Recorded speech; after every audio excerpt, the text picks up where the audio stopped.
You have an idea. You want to tell it to the world, but you don't know where to start. That's where Anchor comes in.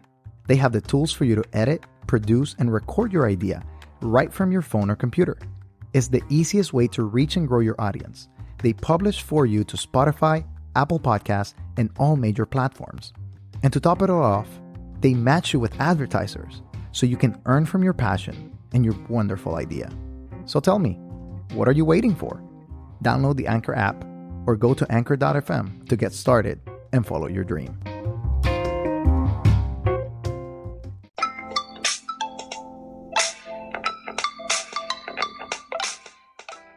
Welcome to Disruptive Adventism. My name is Jose Briones, and I'll be your host for this podcast. This podcast is about discussing the polemical statements and practices that are part of the Adventist fabric, which in turn shape this belief system to be unique and relevant for today's society. It is time for another episode of Disruptive Adventism, everyone. Thanks for tuning in. Today we're going to continue our series on youth culture, and we're going to be talking about with the editor of Humans of Adventism, Kaleb Eisele. So we have him here, and we're really excited to talk with him. So let's welcome him and let's see what happens. So how's it going, Kaleb? Hey, great. How are you? Doing well, man. Doing well. It's been a long day, but I'm making it through. So, I get that. Yeah. So tell us a little bit about yourself, where you're from, what are you doing right now, and what's Humans of Adventism? Okay. My name is Kaleb Eisele. I'm the editor of a storytelling platform, mostly on social media, Facebook and Instagram, called Humans of Adventism. If you've ever found Humans of New York online, it's one of many pages that branched off of that. Humans of Seattle, Humans of all these different things. But instead, we applied it to a religion instead of a physical location. So what I do 2 times a week, we post a different perspective and story from a Seventh-day Adventist. And what am I doing currently? I am sitting at a desk in my office, enjoying my time with you. Cool. That's awesome. That's awesome, man. Now, when it comes to some of the work that you've been doing for the past 2 years now, how long has it been? 2 years? We're about a year and a half right now. Okay. Yep. So for a year and a half, you've been reaching out to people, doing interviews, connecting with them through social media. And well, that's a big part of what the youth culture of today is. Sure. Interacting with social media, or, it's not about the male or, going into maybe maybe you can go to a coffee shop, but a lot of the interactions that happen among youth are on social media. Sure. How do you come around to decide to impact this space? And what are some of the things that you have seen or the interactions that you have had with people? So this social space, from what I can see, your coffee shop meetup, your kind of traditional like in-person hangout things socially, that used to be like where you started. You met someone face to face and you talked and then you went somewhere. I would say now a lot of things are initiated online first. Even just you and me we met and talked online first before ever seeing each other in person. Right. And this isn't weird for our culture or our age group. This is very common. A lot of the people that I talk to and consider close friends, I communicate with almost exclusively online, maybe on the phone, but mostly, through social media and text, almost every day of the week. And so really socializing is changing, and social media especially is becoming more than just like a hobby or something that you do with your free time. It's actually becoming like a physical space. It's not physical, but it is a place where people's minds are. So even if I'm in Orangeburg, South Carolina, I am nowhere near a bunch of young Adventists, right? There, no college nearby, no Adventist high school within even an hour of me. And yet I am doing things and interacting with other Adventists almost all day, every day. I mean, constantly. Um, and I think why I really have fell into and pursued telling stories this way and interacting with people in this way is because this is where my peers are. Even more, I'm more impactful to reach them this way than I would walking into their college campus. When I hear you say that, as you're mentioning that this is a different kind of space, it's physical to a certain degree, but it's not at the same time. It's virtual. I mean, in reality, when we're talking about the place or the locus of the place in and of itself. But you're saying that you're reaching more people through this space than you would in a college campus. Absolutely. How have your interactions changed then in the real world? Sure. It has absolutely impacted me. I think for some of us, especially with what I do, people trust me more online than they would in person. And that's going to sound unnatural. But if you imagine me going to a college campus and just standing in the middle of a populated area saying what I post on Facebook, just saying it out loud, I don't have people's trust and attention really, right? But when you have the opportunity and the option of you can go and check and see what this person is kind of like. They can go through my pictures, my past posts, quickly they can get a feel for who I am, and kind of have that story told to them. They trust me through their own investigation a lot of times. They'll go see if I'm a trustworthy person. I align with their views to a certain extent, and then I I am able to talk with them about deep personal issues sometimes for a story. And through this, I've been taught a lot about humanity. I've learned, I've interviewed over 150 people now, and I have learned so quickly how little I know about other human beings. Because every time I think I know about someone, they tell me their story, and it's something I would never dream that they dealt with, or it's not something that I would think they would think. And so how this interacts with me and how it affects my interactions with people in person, going into interactions in person thinking you know about someone is a quick way to get them to not trust you, if that makes sense. You going in with an assumption about them, going in telling them how they are, acting like you know more than you do, it makes people in person close up. So what I've learned is assume as little as possible and be interested, be curious. And so in person, now even if it's a 5-year-old kid or a 90-year-old grandma or my peers or whatever, I've tried to kind of just drop the assumptions and approach them with an attitude of learning, because it's been proven to me that I don't know this person's life or their perspective. Something that I hear when you're saying that is mainly that your interactions online or your interviews that you have done with people have allowed you to understand people in the real world better. Yes. And maybe, my question would be, who are you interacting with on a regular basis? What's your, kind of like circle looking like? Because, you are, like you said, not in an Adventist town per se. Yeah. You are doing and telling Adventist stories, mm-hmm. but you're interacting on a regular basis, probably not with a lot of Adventist people. Right. So here's who I see in person. And I've never really gotten to talk about this before. But in my life, I work in low-income neighborhoods in South Carolina. Okay, so this is one of the poorest states in the United States, and within one of the poorest states, the poorest neighborhoods. And for my job, I go into people's homes every day and work. So I'm working with majority Black and poor people in South Carolina.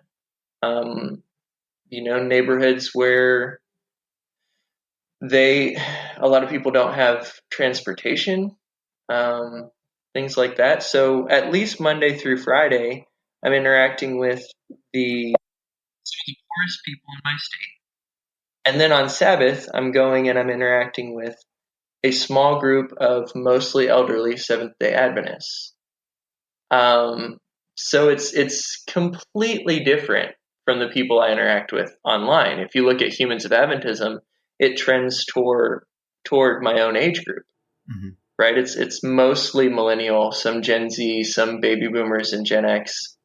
But for the most part, it looks very different than who I interact with in person. The reason why I asked that is because, well, part of the culture and part of the youth culture that this country has developed, or maybe even our church has developed, is that we kind of gravitate towards cliques. Sure. Our own kind of peer, our own kind of people. And it's normal, it's natural. I mean, it's not something evil per se. It's just like, well, people my age think like I think most of the time, or they understand the same things that I understand. But I think something that is important to recognize is that everyone shapes our culture. Yes. And the interactions that we have on a regular basis definitely help us to be better people, or, better individuals as a whole.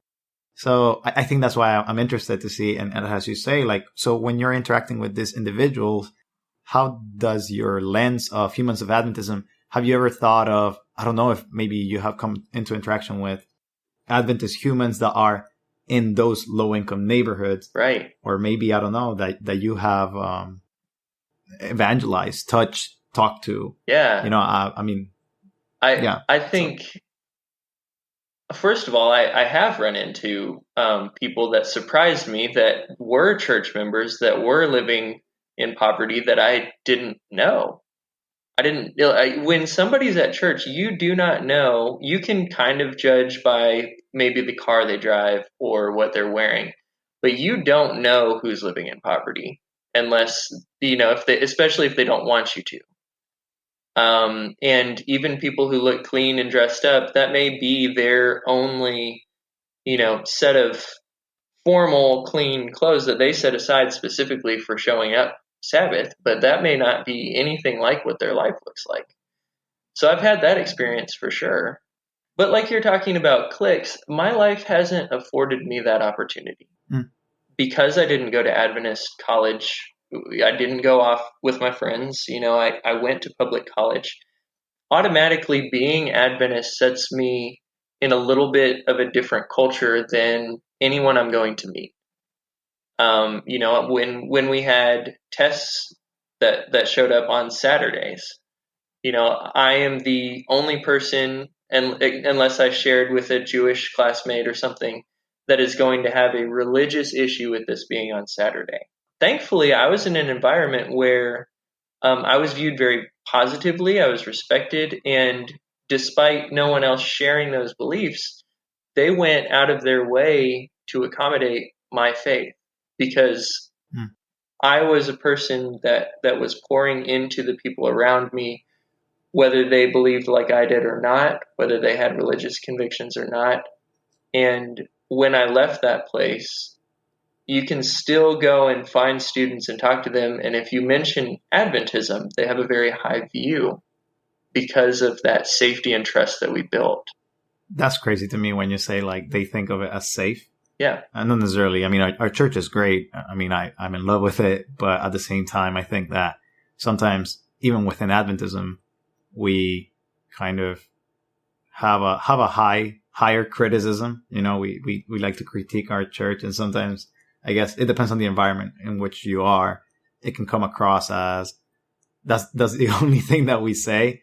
So, for me to hear that Adventists are regarded in a positive way outside of our church to a certain degree, it makes me feel happy. Yeah. It makes me feel hope, that there's something out there. I have this theory that there's actually a church within the church. And what I mean by that is, with your podcast and with other millennial media, and not just millennial, but people who are trying to open our hearts to to other people who are not Adventist. We are connected and working and pushing for a certain mission within Adventism, right? A Christ-like attitude that actually loves the people around us and values their life. And for people that are viewing what we're doing now, even our listeners right now, even anyone who looks at Humans of Adventism or That Christian Blogger, whatever it is, they're encountering church in a very different way than if they had shown up at their local church. Especially if you're in like rural, wherever. I'm in South Carolina, but when I was in Indiana, it was the same way. If I walked into a small, isolated church, most of the time the feeling that I got was not safety. It was not welcome. It was sort of like, we're going to tolerate you, but we'd like you a lot more if you adapted to our culture here. And yeah, it's a different thing, but I think that within the Adventist church, there's definitely a push toward safety, a push toward genuine interest in other human beings. And I think that's one of the driving forces behind my own platform too. Talking about that kind of safety that you're maybe trying to foster in the Adventist church, trying to change, create a new space to a certain degree. What are some of the projects that Humans of Adventism has? Because I believe that in the space of digital media, this is you're doing storytelling, you're helping people understand Adventism from very different perspectives. And that at the end of the day, the people that are in Adventism are humans, right. And they're fallible and they have good qualities as well. They're all encompassing, they're embedded in their context. But what are some of the ideas how have you seen this church that you were speaking about impact your culture as a young adult, or maybe the culture of others? How do you see that changing the space of how we perceive maybe religion, church, or even within our own movement as a Seventh-day Adventist? I see a couple of things happening. Number one, I see people who, if they had to rely on their local church alone, would not be Adventist anymore, coming back or getting re-energized. I see a lot of people who are very disappointed with their options as far as where they live and their church experience in the traditional setting, that are actually dedicating themselves to the Adventist movement. So while they don't like going to church, they are connected in a different way and willing to take action in a different way because they are seeing their peers doing so. The other thing that I see is I really believe that we are interacting with people who aren't Adventist at a much higher level, because the attitude is not come into our church and then we'll do something. It's we'll come to you, if that makes sense. We are taking our abilities and our thoughts and our skills and whatever God has given us, and we're bringing it to people. And we're doing it in a way where they can see what we're doing from a safe distance without having to immediately commit to anything, without being pressured. We're just there. We're doing it, and it's a service, and you're welcome to partake in it.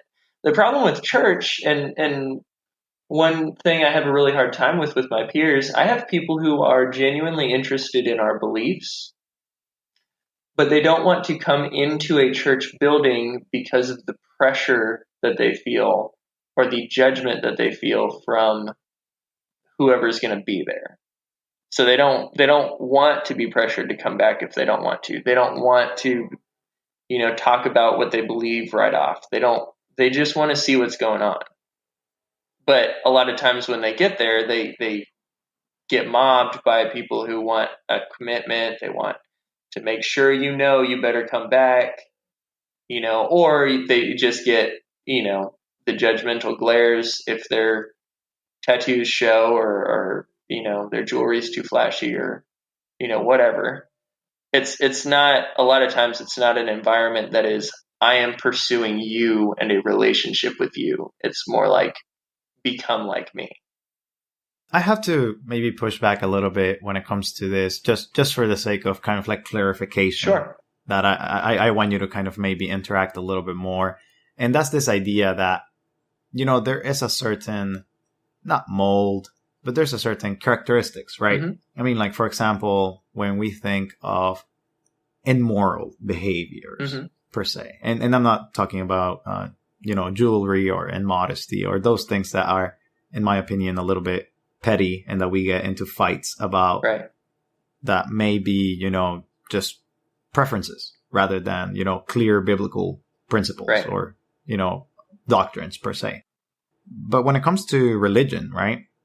And when it comes to our church in particular, don't you think that there is a sense of, and I'm going to use this loaded word right now that we're going through our context, but this idea of unity, right? This idea of harmony, even though we may have different practices, sure. There are certain characteristics that may need to look the same. And my question is, in regards to this, do you think that as young adults, mm-hmm.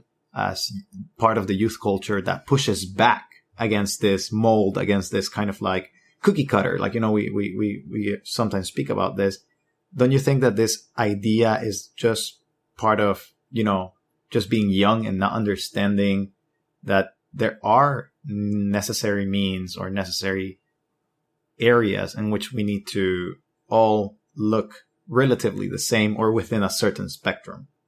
I think I do believe that we need some commonality. But for me, that commonality needs to be a Christ-like character. So for me, all of these rules that, let's take health for instance, right? As Adventists, we don't eat pork. That's a principle that we have. Okay.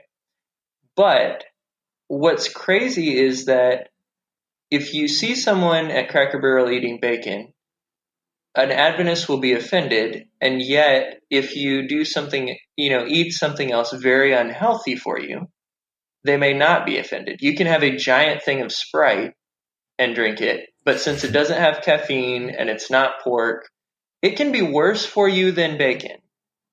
But if it's not on our list of rules, then it's okay.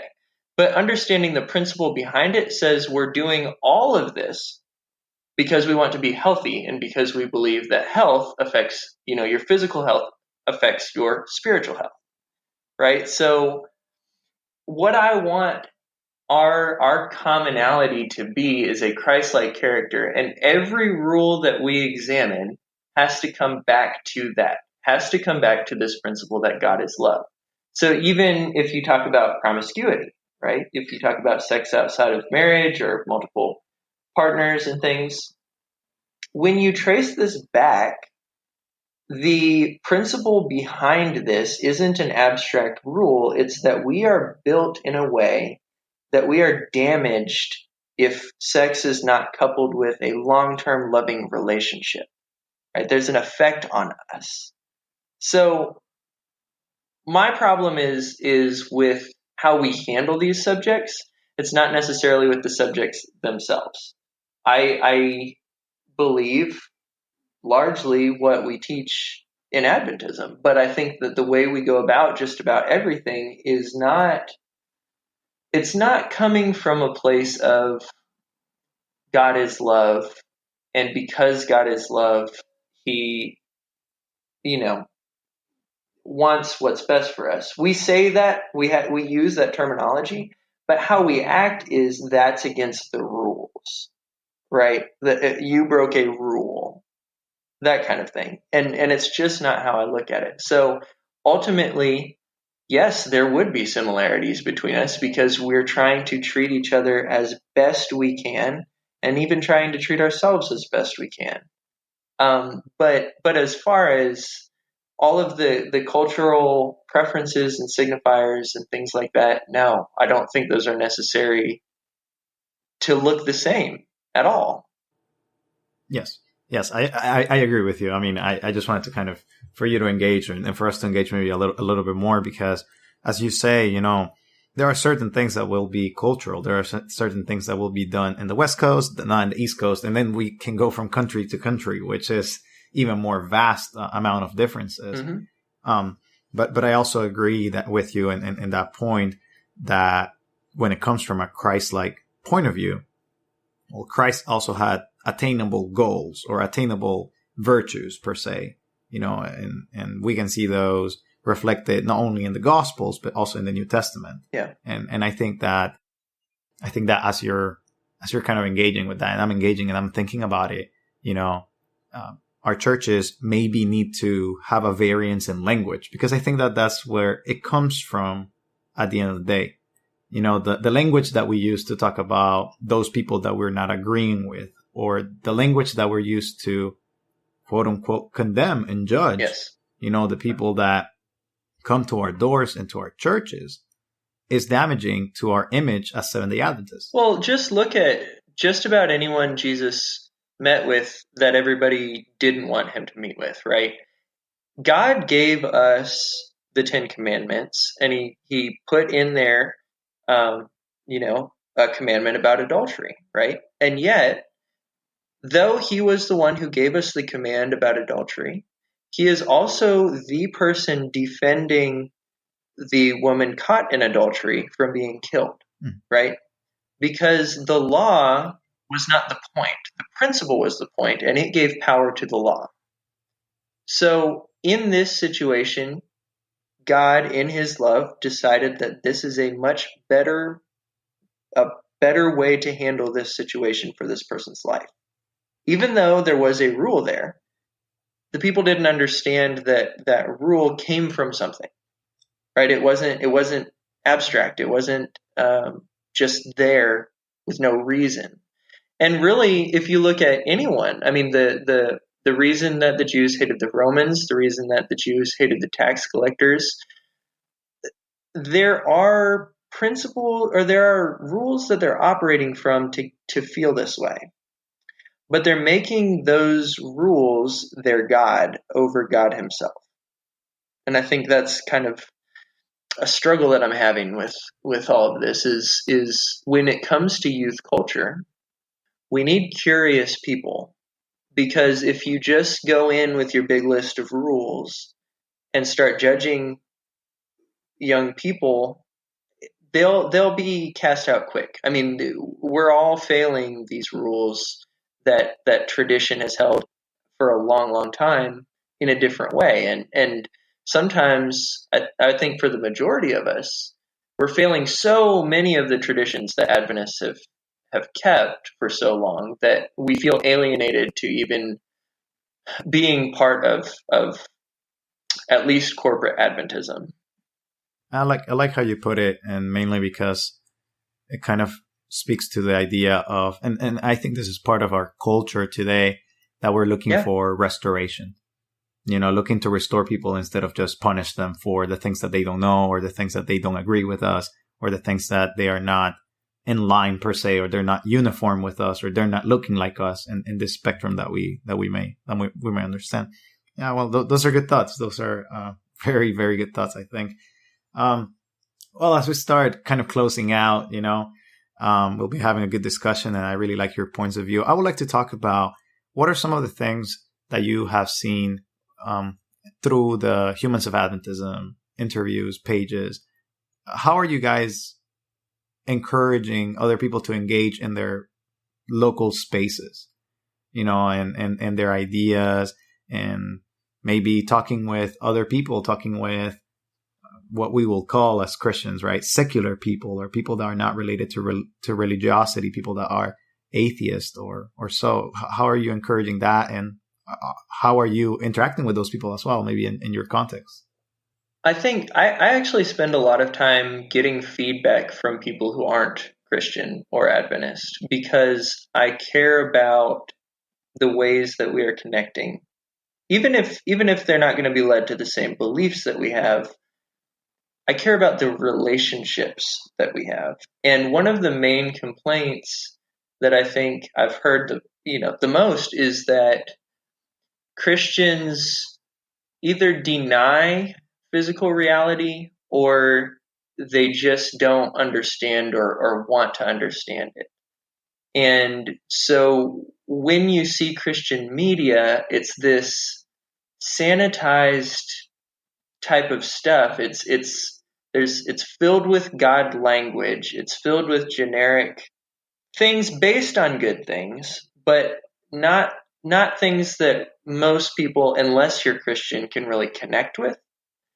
And so I think one beautiful thing about Humans of Adventism, because it's very transparent. It's hardly censored. There is a line that we have, but it's much further out than I think most Christian media has, and we can connect over this because there's the Adventist part that is for Adventists, yes, but there's the human part that we're all experiencing life and living and figuring things out together.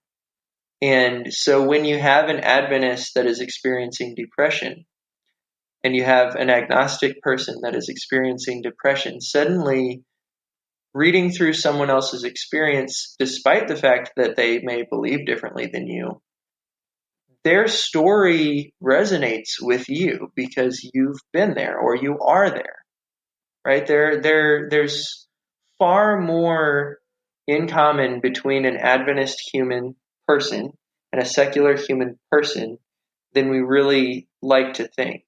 That we have to wake up in the morning, we have to go to work or do whatever we do during the day.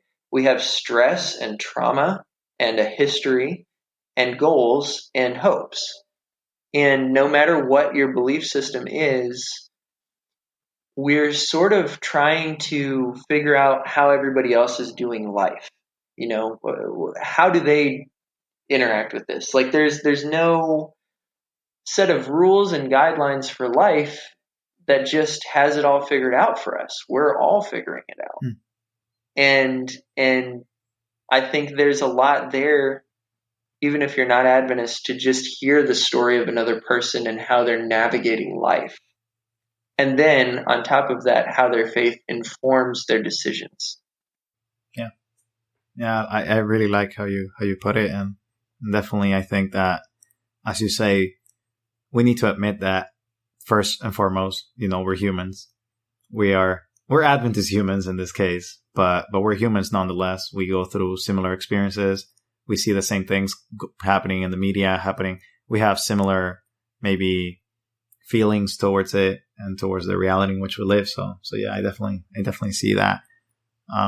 I guess last question, and before we get you to the final word, would be, what are some of the plans that Humans of Adventism has for the future? What are some of the big things coming up, and where can people find you as well?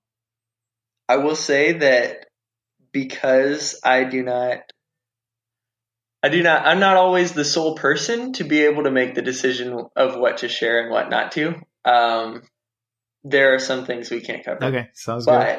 I will say that this time right now, the next couple of months, is a very, very busy time as far as cross-platform interaction, as far as getting more people involved. As we're moving into 2019, we have an established audience. We have built a community now. And now the question is, how far can we expand this? It's not just about getting more followers and everything, but reaching people in different ways. So not everybody's on Facebook, right? Not everybody reads stories like this. Some people will only be reached through film. Some people will only be reached through podcasting. There are people who listen to podcasts that don't use social media that much. And further, we got a taste of print with our collaboration with 715. But ultimate goal, I've made this pretty clear, for print has always been a full-sized coffee table book with, I would love to see 100 or more stories in it. And the reason that I care about this specific one so much is that Adventist culture, not just culture, but our demographic, very much of Adventism is older people, right? And they're not being exposed to all of this great information the same as we who are interacting online are. So there's a lot of people out there who, for them, Adventism, it's changed and you hear different things, but it's still about just going into church each week, fulfilling your role that you've done. And they don't really always know all of these great things that are coming out of the denomination. And I think I feel that acutely because I've traveled around, I've spoke, I've been able to reach and grow a community of 4,000 people, and my church barely knows, they've barely heard of Humans of Adventism, right? To them, I'm a church member. I teach Sabbath school. I preach sometimes. I'm very involved. I'm a great young man, in the church, but they don't realize how much their influence on me is carrying out across the nation. By influencing me, by inspiring me and teaching me about God, they are then enabling me to do the same for all of the people that I touch online. And I'd love to be able to bring something to them that was in a format that they understood. That's awesome. That sounds like a really great plan. And I really like that you're kind of branching out not from the digital space to the quote unquote real world, to the physical world, because that really says, you're trying to reach all people. It's not just like the people that are in the digital space, but everyone that wants to hear the message, whoever has an ear or eyes in this case to read, So I really like that. Well, Kaleb, thank you very much. Yeah, absolutely. I appreciate our time today. I really, really appreciate that you took the time to do this interview and, talk about a little bit of the culture, youth culture, and the Humans of Adventism culture as a whole. Well, as we always do, we like to give the final word to our guests. So give us the final word on Humans of Adventism and youth culture. Yeah, I want to encourage, especially if you are on the fence about, should I do something?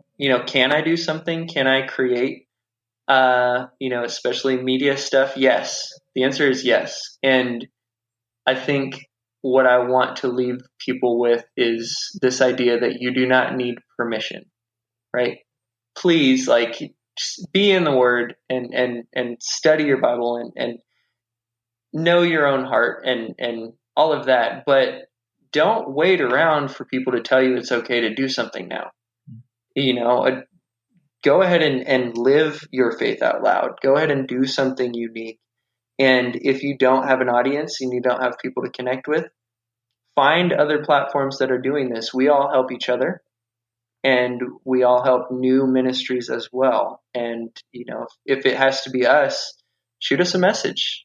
Find us Humans of Adventism on Facebook, Humans of Adventism on Instagram, or AdventistHumans.com, and we'll be here.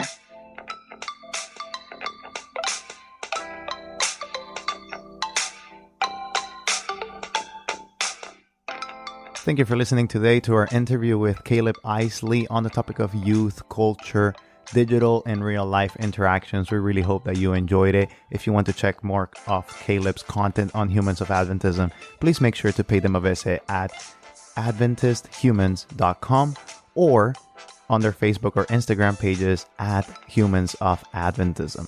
We really appreciate your time with us today. If you like the podcast, please make sure to share it with others. If you found anything that was helpful to you or that it can be helpful to others, please pass it on or give us feedback. Send us your feedback on our Facebook page, Instagram page, or on our email at disruptiveadventism@gmail.com. We really appreciate your support. If you want to continue to support us, please make sure to rate us on iTunes or your favorite podcatching app. It really helps us to get new audiences and to get get new people listening to the podcast.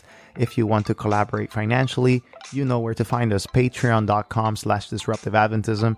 You really help us out to keep the lights on in here. Mike's upgrades, our team members that are hardworking, trying to get more interviews for the future, and just a general appreciation that you can have with us for putting out the content and for bringing conversations into the space of life. Thank you for listening again. We really appreciate your time. Our next interview is going to be our last interview of the year. We interviewed Lais Mendez. She is a Gen Zer, and she will share with us some of the things that are going through her life and what is Gen Z culture happening. So make sure to tune in for that podcast, our last podcast of the year, this coming Friday. Thanks again for listening. We really appreciate your time. We really hope that you join us for our next podcast and our next future series for next year. It's almost over, guys, and we're really excited for next year and what is to come. So thank you again. And as always, we invite you to be disruptive.